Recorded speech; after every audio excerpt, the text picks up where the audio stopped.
Great. Shares this on Facebook and YouTube.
Hey, Juliet,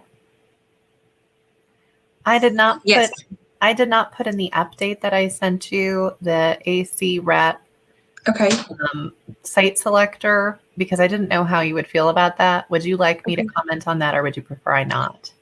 If we have some time at the end, let's put it in, if that's okay. Yeah, no, that's fine. I thought it would be relevant, but I just, didn't know your relationship quite with them. So well, I'm always happy to hear some of the information that you're able to share out. And it does look like we have some people that are starting to hop on here with us.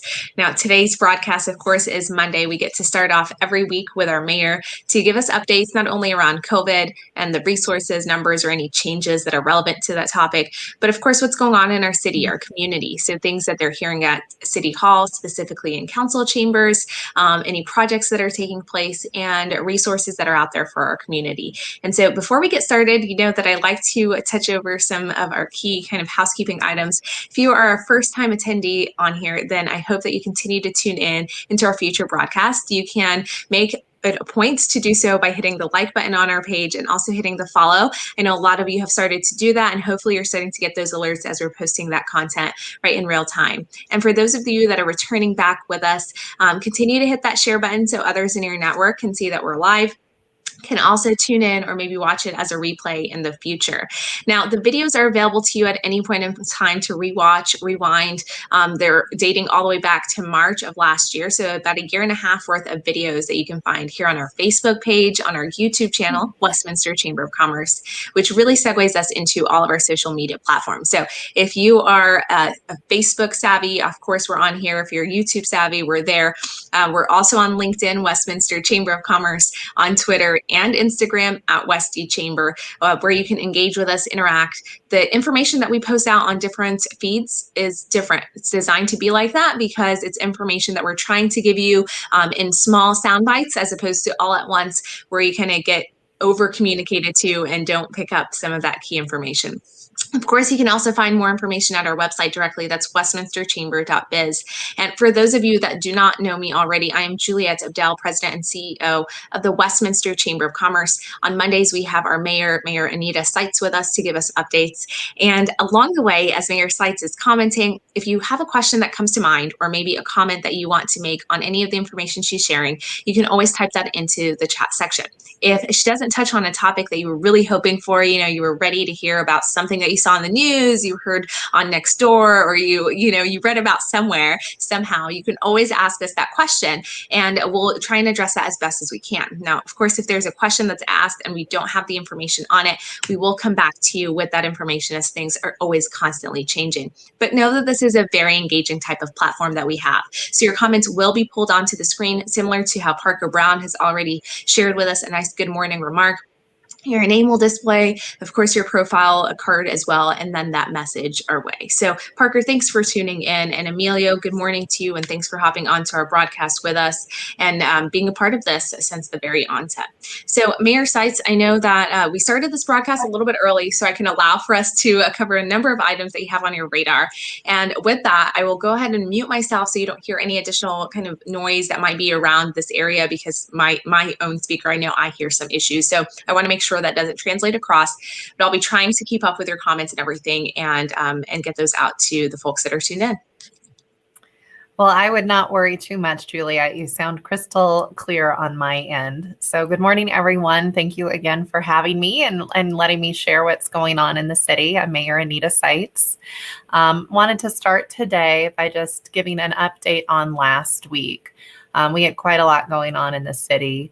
I wanted to kind of follow up on the study session that we had last week. I know I mentioned what was on the agenda. I wanted to let you know how it turned out.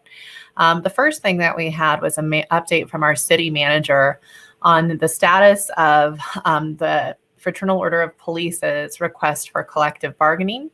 The city manager and his team had been meeting with the Fraternal Order of Police and with police officers within the department to kind of get a better understanding of what their concerns are, what the goals are, and understand basically what the ask is and what motivated it. Those have been really productive conversations. Obviously, this is in early stages.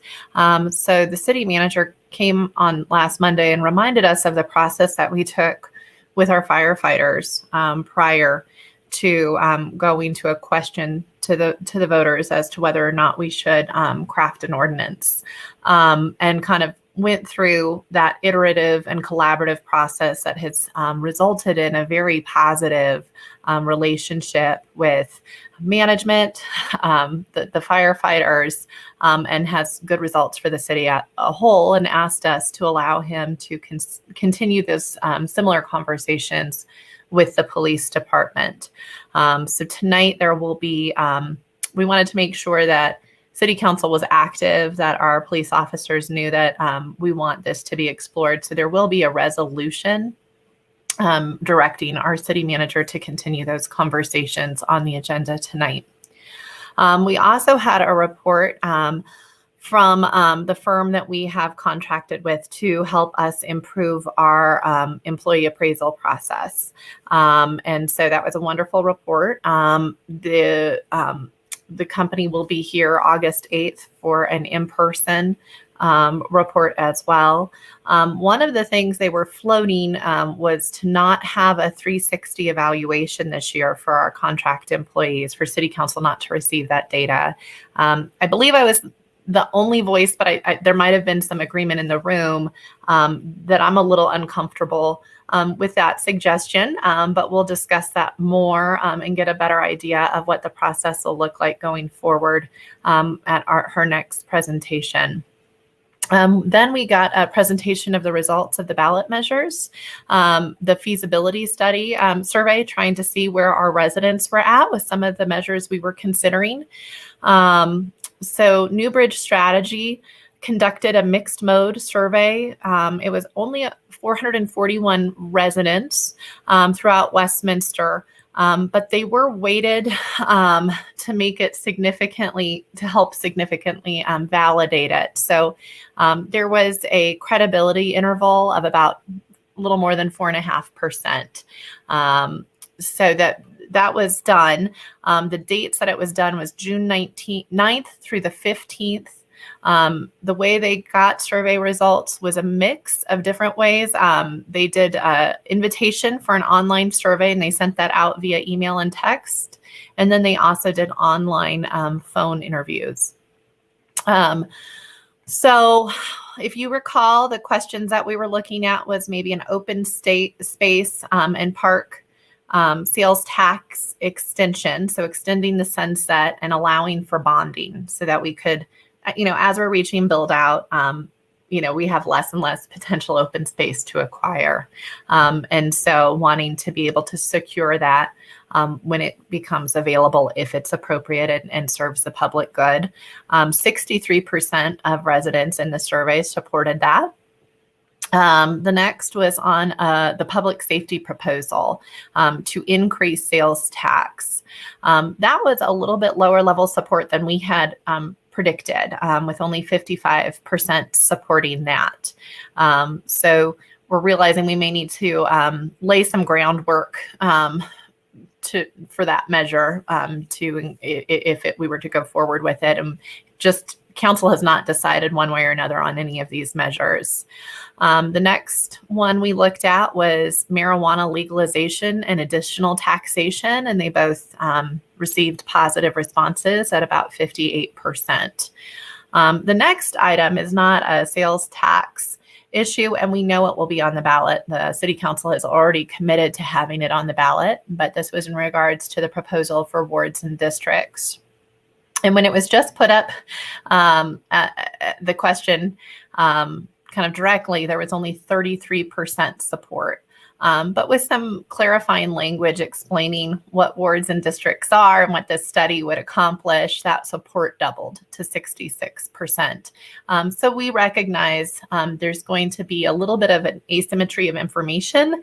And so, want to be thoughtful about how we go about communicating to our residents on that. Recognizing, the city can't get too involved, can't use taxpayer dollars for initiatives like this for campaigning. So the next item that we had was our city council roundtable. So back in October of 2020, we decided we'd like to have these roundtables so we could kind of have an opportunity where it's agendized that council could talk about policy ideas or concerns they have in the community in a way that's transparent and engages our residents as well. And there were a lot of questions that we discussed last Monday in regards to policing. So looking at the feasibility of a Medigap plan for police officers if they retire early to help fund their health care, recognizing that policing has an additional body burden that other professions may not. And so the city is in the process of contracting with an actuary to look and see what the actual costs and fiscal impacts of that would be. I asked that we also look and make sure, is this something other communities are doing?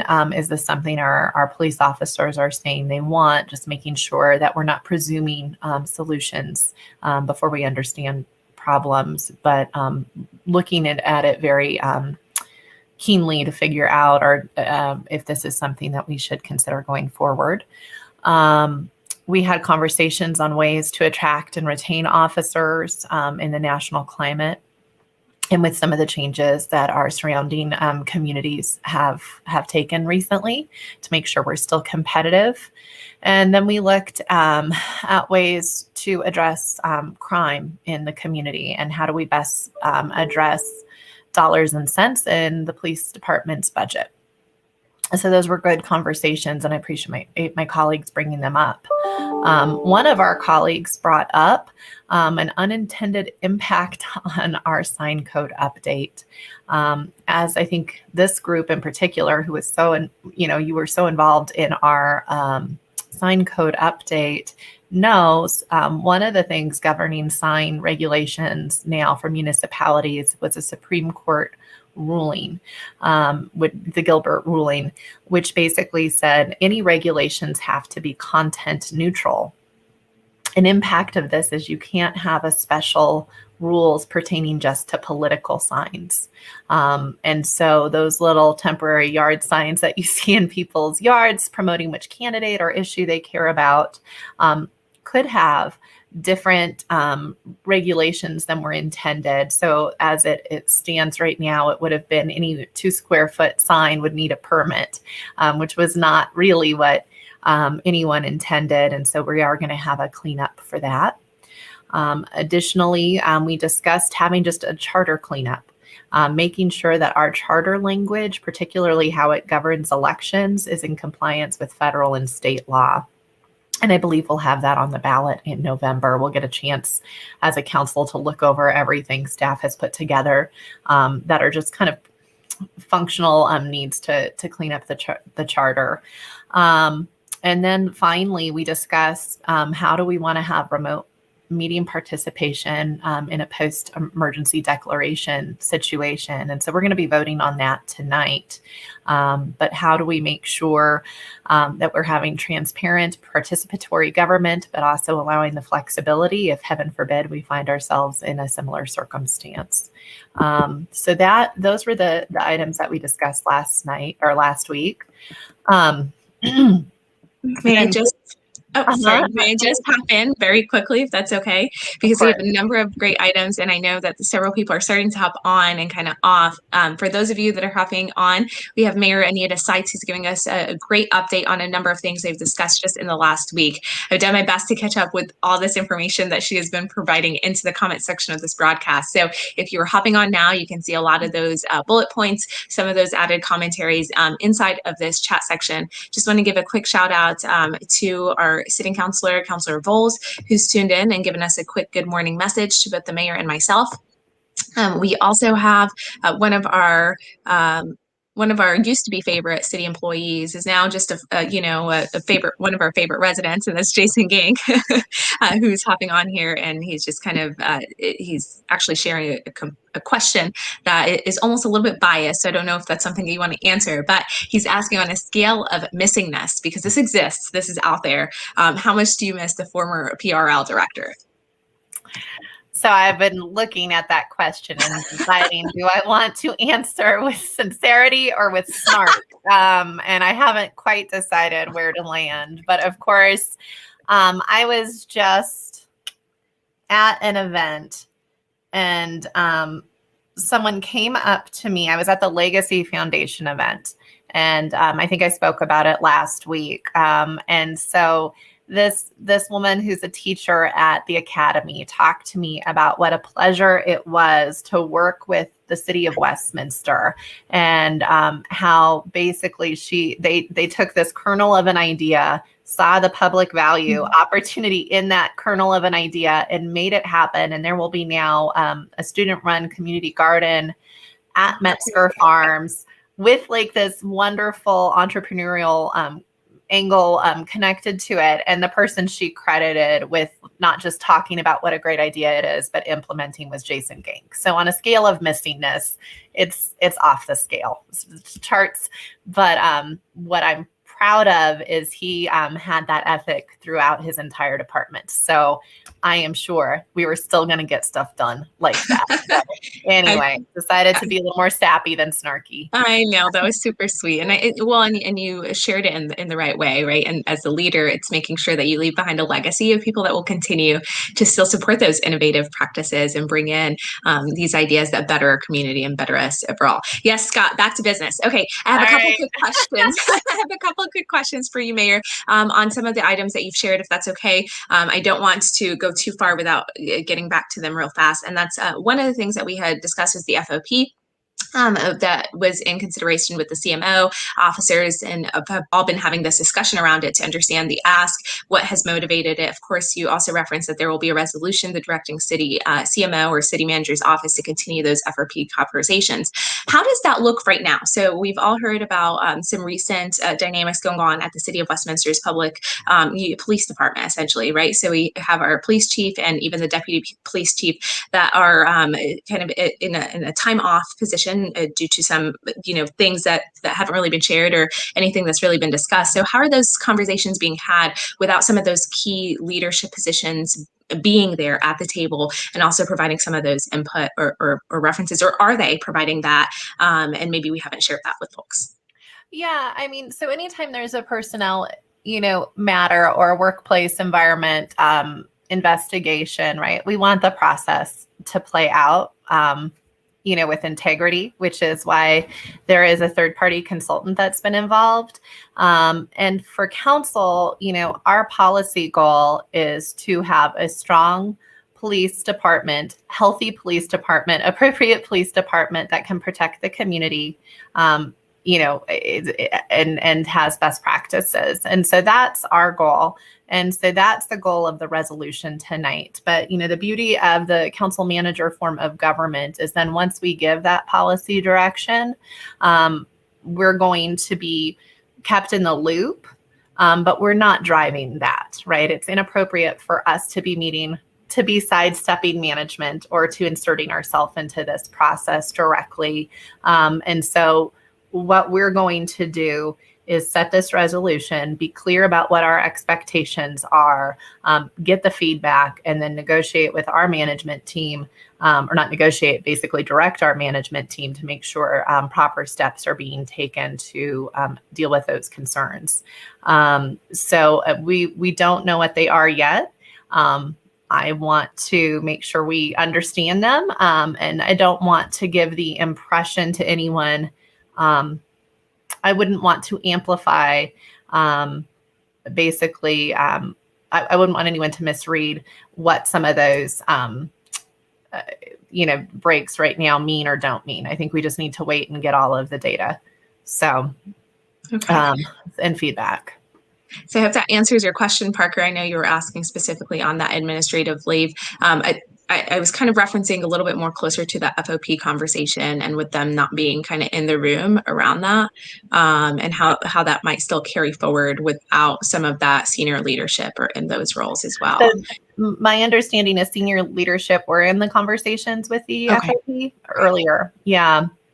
But again, that's kind of a process that I don't think the results will be shared with the public, but I don't know if like each step of the way, we don't want to politicize any steps of those process. But as soon as I know more information, and I think that's a fair question, how do we have that negotiation in the absence of the chiefs, this temporary absence of the chiefs, and I can touch base, but I think, that's kind of outside of the wheelhouse of council per our charter. Absolutely. And then one more question for you before give you back the flooring to continue on, if that's okay. Before I forget it, really, that's my main always concern. But we talked about the some of the reviews from the survey that was being conducted, and this communication outreach that was being made through text messages, phone calls, even notices that were sent out to residents. And we had about 441 residents that were referenced that had actually responded back and taken the time to complete those surveys. In comparison to previous times that we've done those surveys, do you know if that's any less than previous data that we've had? Is it historically at such a low percentage? Because when we're looking at the city of Westminster, as you're very aware, we have over 100,000 people in our community, closer to 114,000 mark. And so that's a very small percentage that are actually being engaged in those surveys. And so I'm curious to know, has that gone down maybe with the over fatigue of surveys during COVID, or is this just a kind of a common trend that we see in engagement? I think it was also a shorter period of time that we had the survey open would be part of my guess, right? I am always shocked how a survey can be statistically valid with such a small sample set. And oftentimes, I remember when I was first on council, we were doing the community survey, I was concerned, similar concerns, like this is such a small percentage. And I was really surprised to see even with, a wider net or with larger respondents, how little that impacts the variance, I guess, on it. So it's kind of that Six Sigma's type of thing. But I also think 441 is not a huge number. But like I said, they weighted it to try to have it be proportional for different demographics and populations. But I do think the short timeline that we had it open probably played into that. I'm not a statistician, so I can't tell you why this is statistically valid. But they did go through the metrics of what it is. But it is lower than many that we have done in the past.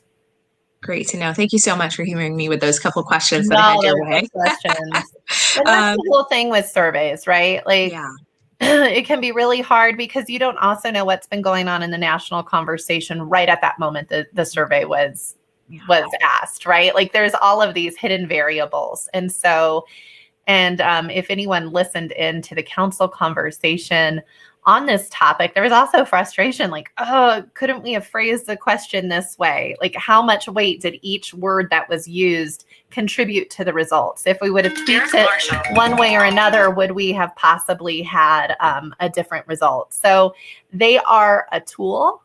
right? They are not the Holy Grail. And so I think it's important for council to remember that and to trust their own instincts. Most of council has strong relationships in this community. And so, that's why I'm saying we haven't made any decisions, even on stuff that maybe didn't pull as well as we thought it would, because we really need to have a little bit more robust conversation as a council. Does that answer your question? That's perfect. Thank you so much. Okay, so we touched on a number of items. Our very last few things that we were discussing was really the policing at the discussion tables. So the roundtables that City Council has had have been having since October of 2020. The specific to policing topics, specific to sign code. We also discussed the charter cleanup. Let's go on from there. All right. So unless you were living under a rock last week, you probably know we had an election. And so the results from the recall election were 38.1% of Westminster residents who voted in favor of recall. So that was 6,364 residents. And 61.9% against the recall, or 10,339 residents that voted against the recall. So now that matter has been put to bed, hopefully we can spend our time and energies focusing on other matters in the city, additional matters in the city that really warrant a lot of community conversation and attention. I have some good news. The Adams County Board of County Commissioners was presented a recommendation to award the City of Westminster an open space grant. The official vote and presentation of these certificates occur tomorrow, but the award would fund 70% of the purchase cost of a portion of the tri-state property right next to Kaiser Permanente. So it's 12.3 acres, and it's located near Huron and 114th Avenue. This is a portion of our city that doesn't have a lot of access to open space, so it's going to be a nice addition. It is near the Westbury apartment complex, so really making outdoor recreation accessible to folks that are living in multifamily. So we will have a contract on this, we hope, on August 23rd at the next council meeting. So that's exciting to add 12.3 acres to the Westminster open space portfolio. Speaking of open space and Parks and Rec, want to talk about the Metzger Farms interpretive signage. So the final touches on a multi-year Adams County grant funded project at Metzger Farms will be installed in the coming weeks. Metzger Farms is a unique cooperation between the City and County of Broomfield and Westminster. Through the Broomfield Westminster Foundation, as well as with generous support from Greater Outdoors Colorado, or GOCO, Adams County, this historic farm site has been preserved as an open space site for the long-term enjoyment of the public. Over the past 5 years, grant funds from Adams County preserved and restored the historic buildings and built trails on the site. The final piece of that grant project is the installation of 14 interpretive signs. The signs created by Pulse Nature Design will provide historic, cultural, and natural history education for visitors. So I'm excited for that to happen. I think connecting our residents to our natural environment, to the history and culture of our community is so important, and this is a great, tangible way to do that. So with that, I'll move on. Are there any questions on those last two updates or three updates?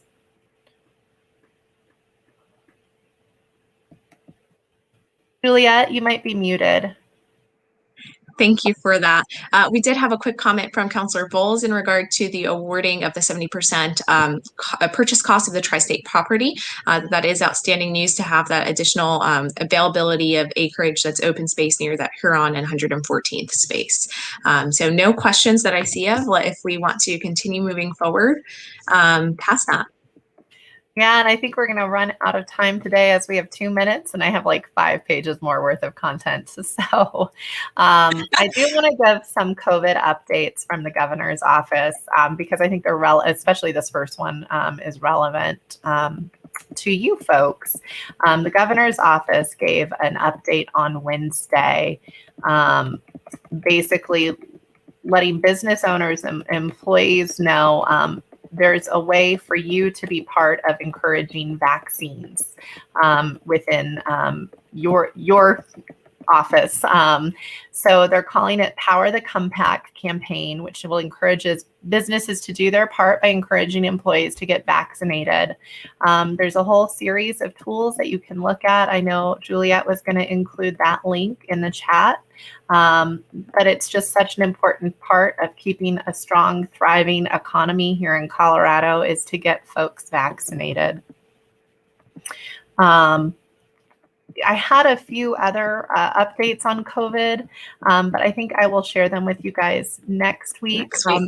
Yeah, the one thing I did want to say, because it is timely, is there is an vaccine equity clinic at the Swim and Fit. So the City of Westminster and CDPHE will be collaborating on this free equity clinic at the Swim and Fit Center on July 31st, 2021. So just this week, please spread the news. It's not going to cost the city. This is a partnership with CDPHE, so there's no cost to the city to hold this vaccine clinic, but we are working really hard to remove the barriers so that folks that have just not had the ability to get the vaccine can get it. So making it just as easy as possible. So I'm going to hold off on the rest of those COVID updates. I know. We ran out of time, but we'll bring that back to you all next Monday. Maybe we can start off with those. In the meantime, there have been a few of the links that we had included in here for folks that were interested, including the COVID-19.colorado.gov data link if you were interested in getting some updates as it relates to COVID. There were also a number of other links that we had in here as well. I know we hadn't touched on the individual topics, but you can find more information about them included in the link. So please feel free to reference that in the comment section. And if you hopped on here toward the end, this video will be available for you to replay it at any point in time and rewatch. We do try and provide this in a short window because we know that you have so much to do in a given day, and this allows for you to fit this into your workday, your personal life, and still continue on without missing a beat. So let us know if there's anything that you want us to touch on specifically next week so that we can try and narrow things down and hope to bring that to you. But we'll continue to bring the information and resources that, of course, our mayor is capturing between now and next week to you. Feel free to drop any comments or questions along the way between now and then. Even if you watch this and we're no longer live, we'll be able to get those answered your way. And it is the start of the week. I wish everyone a terrific week ahead. I hope that you continue to be mindful of everyone and their personal positions in life, that you continue to invest in our communities, in business, and in yourselves, and that we can all come together and move at a continual stronger pace. And congrats, of course, on some of these moving parts and priorities and projects for the City of Westminster. May I hope you have a wonderful day. Thank you so much. Thank you. And everyone should tune in tonight to our Westminster City Council meeting at 7 o'clock. Excellent. I'll include the link after the broadcast for you folks. Thanks. Bye-bye.